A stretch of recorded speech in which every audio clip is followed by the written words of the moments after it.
الحفیظ سب کی حفاظت کرنے والا۔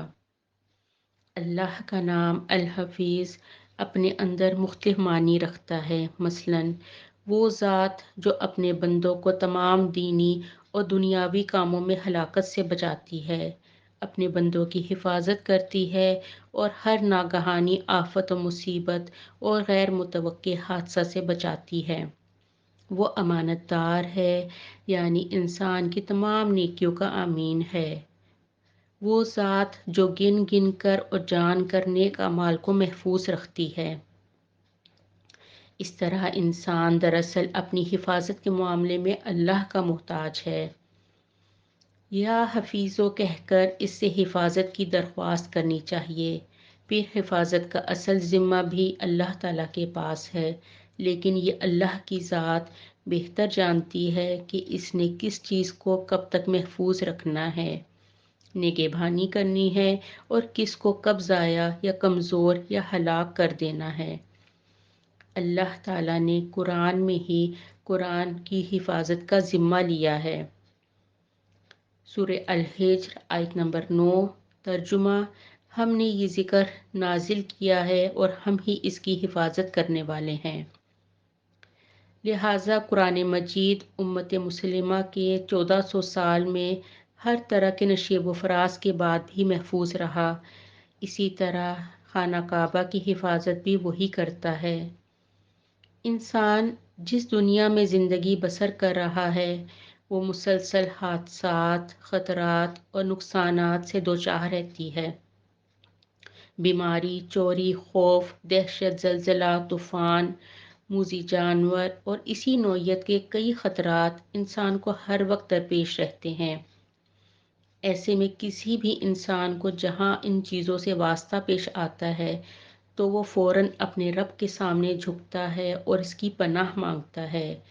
اسے اپنے کمزور ہونے کا احساس ہوتا ہے اور دعائیں کرتا ہے کہ اے میرے رب، میرے بچوں کی، والدین کی، رشتہ داروں کی، دوست احباب سب کی حفاظت فرما۔ سورہ بقرہ کی آیت الکرسی نہ صرف انسانوں کی بلکہ کائنات کی ہر چیز کی حفاظت کے بارے میں اللہ تعالیٰ کی آگاہی دیتی ہے کہ اللہ تعالیٰ کی ذات کے لیے ان کی حفاظت کرنا نہ مشکل ہے نہ تھکاتی ہے۔ انسان کو چاہیے کہ وہ اس بات پر ایمان رکھے کہ میری حفاظت میرا رب کرنے والا ہے، مجھے ہر طرح کی کمزوری اور خطرے سے محفوظ رکھے گا۔ وہ بیماری اور تکلیف سے اس کی پناہ مانگتا رہے۔ اپنی جان، مال، آبرو، عزت سب کے معاملے میں اپنے آپ کو اسی کی حفاظت میں سمجھے۔ وہ جان لے کہ دنیاوی اسباب اور وسائل بھی اسی وقت تک حفیظ مددگار ثابت ہو سکتے ہیں جب تک اللہ تعالیٰ کی ذات چاہے اور اس کا حکم ہو، ورنہ اصل حفیظ تو اللہ تعالیٰ ہی ہے۔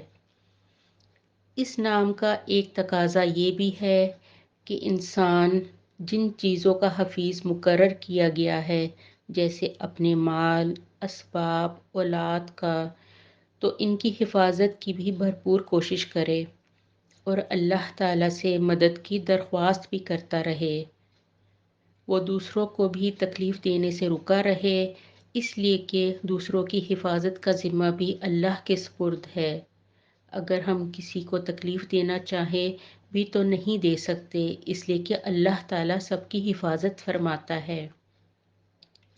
انسان کو اپنے خیالات و اعمال و افکار کی حفاظت کرنی چاہیے کہ وہ درست سمت پر چلیں، اور جہاں کمی محسوس ہو وہاں اللہ کو یا حفیظو کہہ کر پکارنا، اس سے مدد مانگنی چاہیے، کیونکہ انسان کی ہر طرح کی شے کا اصل محافظ اللہ تعالیٰ ہی ہے۔ اپنے بچوں کو اس نام کے ساتھ جوڑنا چاہیے، اور جب بھی گھر سے باہر نکلیں یا بچوں کو گھر سے باہر بھیجوائیں، یہ تو یا حفیظو کہ کثرت سے پڑھنا چاہیے۔